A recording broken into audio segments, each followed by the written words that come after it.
सृष्टि की बात कहें या आकाश नहीं था, पृथ्वी नहीं थी, समय का आरंभ नहीं हुआ था, कैलकुलेशन नहीं हुआ था, उस समय भी अगर कोई था तो वो भगवान शिव थे। कहा जाता है भगवान शिव अनादि है, जिनका कोई आरंभ नहीं है। भगवान शिव अनंत है, जिनका कोई अंत नहीं है। और मैं चूंकि मैथमेटिक्स का प्रोफेसर हूँ तो मैं इस मान्यता को अगर गणितीय रूप में जोड़ूं तो मैं अपने विद्यार्थियों से हमेशा कहता भी हूँ कि गणित में एक नंबर लाइन होती है, नंबर थ्योरी होती है। माइनस इन्फिनिटी से प्लस इन्फिनिटी तक वो नंबर लाइन होती है। तो माइनस इन्फिनिटी मतलब अनादि और प्लस इन्फिनिटी मतलब अनंत। इसके बीच में पूरी सृष्टि का वास होता है। भगवान शिव की कल्पना इसके बीच में ही कहीं ना कहीं की जाती है। गणित का एक नियम है कि जब आप किसी संख्या में अनंत से भाग देते हैं, डिवाइड करते हैं, तो उसका आंसर 0 आता है। तो आप देखिए हम भी सामान्य मनुष्य है, मनुष्य के अंश में से जब आप अनंत को के अंश को हटा देते हैं, डिवाइड कर देते हैं, तो अस्तित्व समाप्त हो जाता है, व्यक्ति का अस्तित्व नहीं रहता है। तो ये मैथमेटिक्स की कल्पना कहीं गूगल पर आपको नहीं मिलेगी। मुझे लगता है कि आज ये साझा करना अवश्य जरूरी थी। भगवान शिव लोकहित के देवता है, जनहित के देवता है।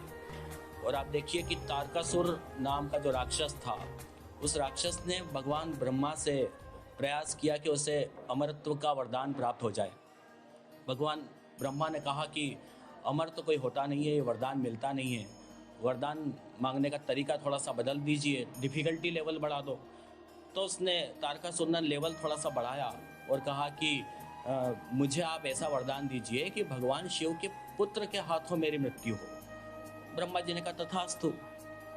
अब इस वरदान को पाकर तारकासुर बड़ा खुश हुआ। उसे लगा कि भगवान शिव तो तपस्वी है, उनकी कभी शादी होना नहीं है, उनका पुत्र नहीं होगा, तो मैं तो एक तरह से अब अमर हो गया हूँ। और इसी के साथ फिर उसने आतंक मचाना शुरू किया।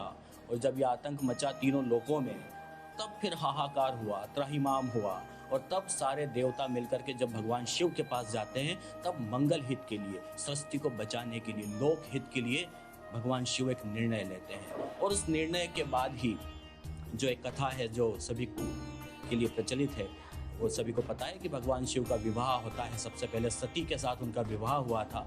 और सती के पिता राजा दक्ष जो भगवान शिव से विवाह करने के लिए वो अनुमति नहीं दे रहे थे, उसके बाद भी उन्होंने विवाह किया।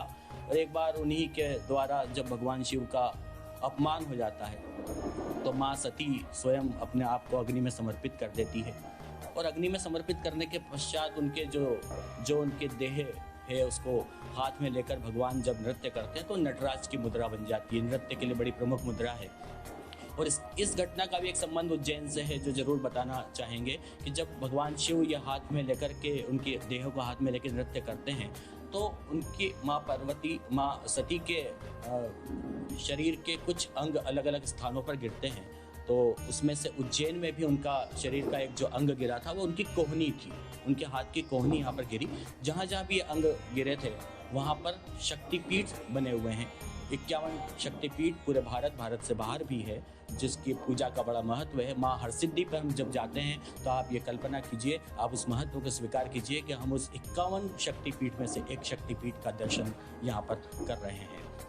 कथा आगे बढ़ती है और उसके पश्चात जब दूसरा जन्म होता है सती का, वो पार्वती के रूप में जन्म लेती है। जब उनका दूसरी बार विवाह भगवान शिव से ही फिर से अरेंज किया जाता है। ये सब कुछ देवताओं के द्वारा निर्धारित होता है। और माँ पार्वती से जब विवाह होता है तब उनके जो 2 पुत्र की उत्पत्ति होती है, उसमें से गणेश जी एक कार्तिक स्वामी हैं।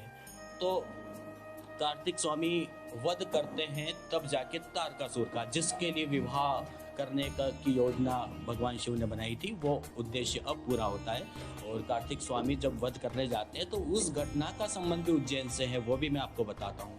कार्तिक स्वामी को जब कहा गया कि आपको वध करना है तारकासुर का, तो उसका सेनापति आपको बनना है। तो सेनापति बनाने का जो विधान था, जो क्रिया थी, जो पूजा थी, वो कहाँ पर होती है? वह उज्जैन के सिद्धवट पर होती है। सिद्धवट पर एक वट वृक्ष है जो माँ पार्वती ने अपने हाथों से लगाया है। उसी वृक्ष के नीचे सेनापति बनाया जाता है कार्तिक स्वामी को, और वो वध करते हैं तारकासुर का। तो ये लोकहित के लिए इन्होंने निर्णय लिया था भगवान शिव ने। भगवान शिव तो ध्यान के देवता है, मौन के देवता है।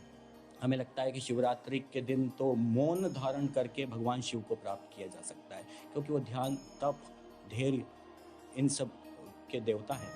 और शिव परिवार जो है वो तो अपने आप में सद्भावना का प्रतीक है। हम लोग जो बात करते हैं वसुधैव कुटुंबकम का जो संदेश सनातन धर्म ने दिया है, भगवान शिव का परिवार भी तो यही है। भगवान शिव के परिवार में कार्तिक स्वामी है जिनका वाहन मयूर है, मोर है। उनके परिवार में श्री गणेश है जिनका वाहन मूषक है, चूहा है। उनके परिवार में माँ पार्वती है, माँ जगदम्बे जिनका वाहन शेर है। स्वयं उनके गले में जो है, शिव जी के गले में सर्प है।